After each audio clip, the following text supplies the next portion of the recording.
Selamat petang kepada Sandy dan juga kepada Cik Jimmy. Tajuk perbincangan saya pada hari ini, amalan rumah terbuka. Amalan siapa? Amalan siapa agaknya, Cik Mus? Adakah amalan yang telah dianjurkan oleh Rasulullah, ataupun amalan yang telah kita sesuaikan diri di dalam masyarakat kita sekarang, ataupun yang kita telah adaptasikan daripada budaya mungkin orang Cina, mungkin orang lain yang bukan beragama Islam.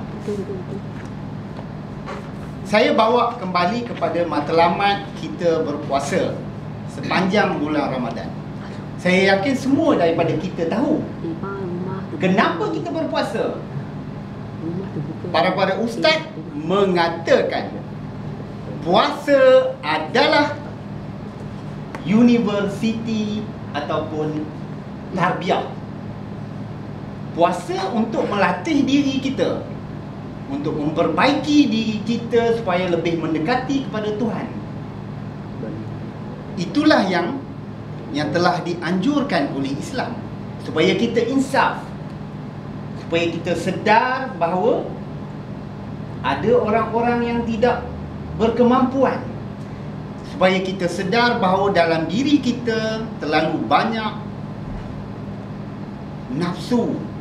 Selama ini, selama kita tidak berpuasa, kita sering ditarik oleh keinginan-keinginan yang apabila kita berpuasa, kita sedar bahawa itu hanyalah keinginan. Saya bagi satu contoh yang mudah sahaja. Ramai yang tentu sedar apakah yang dikatakan ingin dengan perlu. Saya bagi contoh ketika hari biasa. Kita tengok, sedap, kita belasah, makan sampai kenyang. Kadang-kadang kita dah kenyang, tetapi apabila kita pergi ke satu tempat, kita pergi ke satu kedai, kita melihat makanan yang sedap, kita makan lagi.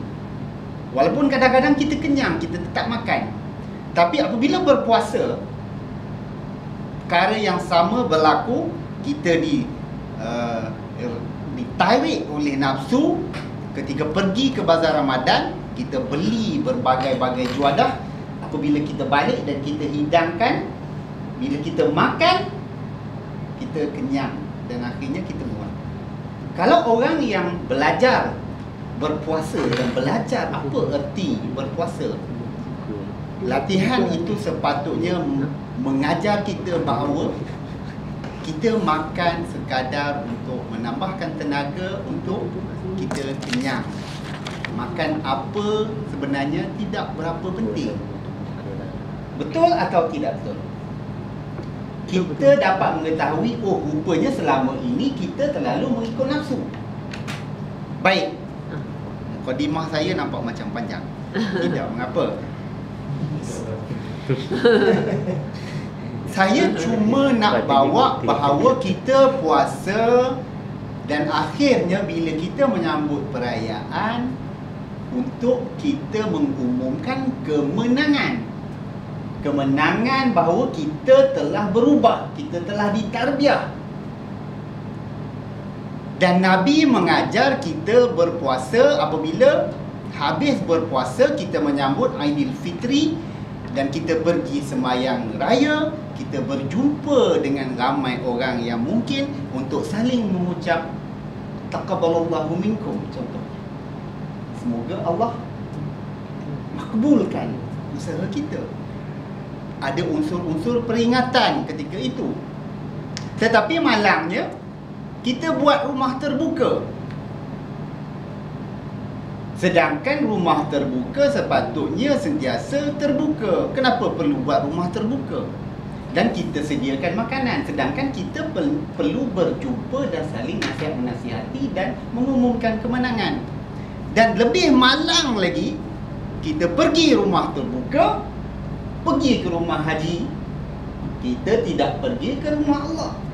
itu paling ramai berlaku, paling banyak berlaku. Ketika solat Jumaat, katakan hari raya jatuh pada hari Jumaat, sewaktu solat sunat, saya tekan sunat hari raya, kita terpaksa sembahyang sehingga ke jalan raya. Tiba waktu Jumaat, separuh masjid ada yang terkangkang lena kerana kenyang, ada yang tengah berjalan tersesak di tepi jalan dan macam-macam. Kalau hari lain pun sama juga.